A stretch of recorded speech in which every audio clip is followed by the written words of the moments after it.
Alam mo, we were so tired. We slept beside Thames. Yeah. Tapos lang ng term nun. Nagyayatog si Jai uminom. Nung nansing na, pumunta. Gustong pumunta sa Big Ben. Ginawa namin. Natulog na kami. Katapat sa River Thames. Naalala ko yun. Ang kulit mo kasi nun eh. Hindi niya rin alam yun. Naalala mo pa ba yun? Siguro hindi niya na maalala. Billy. Clueless eh. Share lang ako. Parang mo nakakala sa nangyari. Di ba? Hindi na niya maalala. Sobrang drunk ka nun. Teka lang, ano ba ininom natin?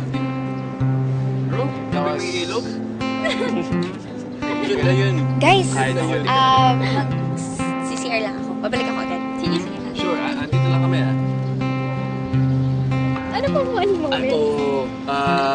Siyempre, kasama ta sa lahat.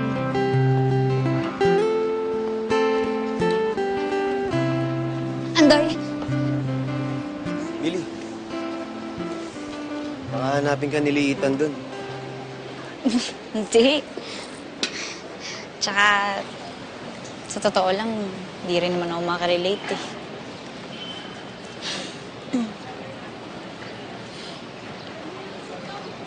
Kailan kaya tayo makakapunta sa London? Ako, hindi ko alam. Pero ikaw, sigurado ako makakapunta ka doon. Hindi ko naman priority yun. Gusto ko muna kasi magkaroon ng negosyo. Hulaan ko. Gym. Bakery. Bakery? Bakit ng bakery? Para makapagtinda ka ng pandesal. Pero ikaw yung model. Oo nga pala. Hindi. Gusto ko talaga magkaroon ng auto shop. Si tatay kasi, hilig magkumpani ng mga sasakyan nun.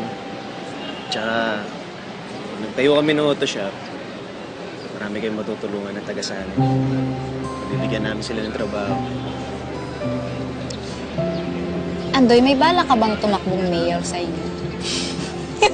Hindi naman. Posible. Pero, posible din na makarating ka ng London. Kung sakali lang, saan ka ba unang pupunta? Siguro sa London Bridge. Bakit sa London Bridge?